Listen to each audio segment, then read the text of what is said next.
Oh, go. Hi, ate. Andito na yung ibang yung ibang soon soon brides. Narinig mo ba kami, te? Ano na sabihin ko? Ikaw muna. Ikaw muna. Nasa Wala akong masabi.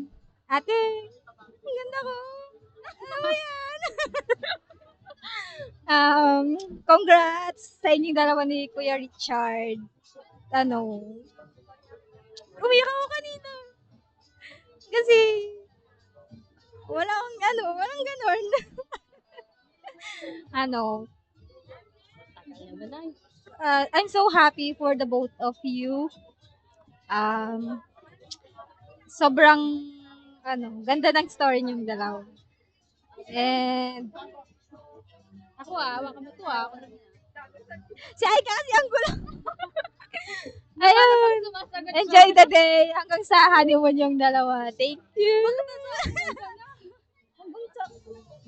Ganun ka din.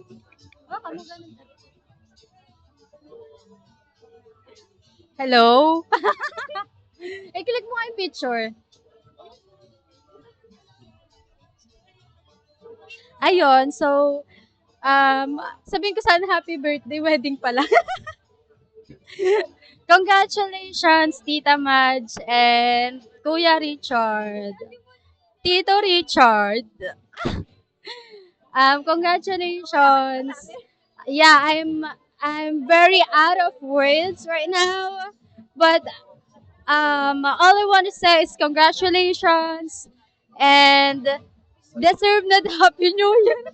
Deserve mo yung love na pinaparamdam sa'yo ngayon ni Kuya Richard or ni Tito Richard nga. Hindi pa sanay mag-tito. Ayun, and I hope na magpakarami kayo. Ikaw, nasaan mo ba ako? Nasa product na. I hope na, syempre maganda yung lahi ng kapi, no? Paramihin nyo yan. Ayun lang, congratulations and napakaganda mo in white. Bye-bye! Picture tayo dito. Ipakita mo naman yung mukha mo. Dito na banda. Kasi lapit mo. Bye-bye!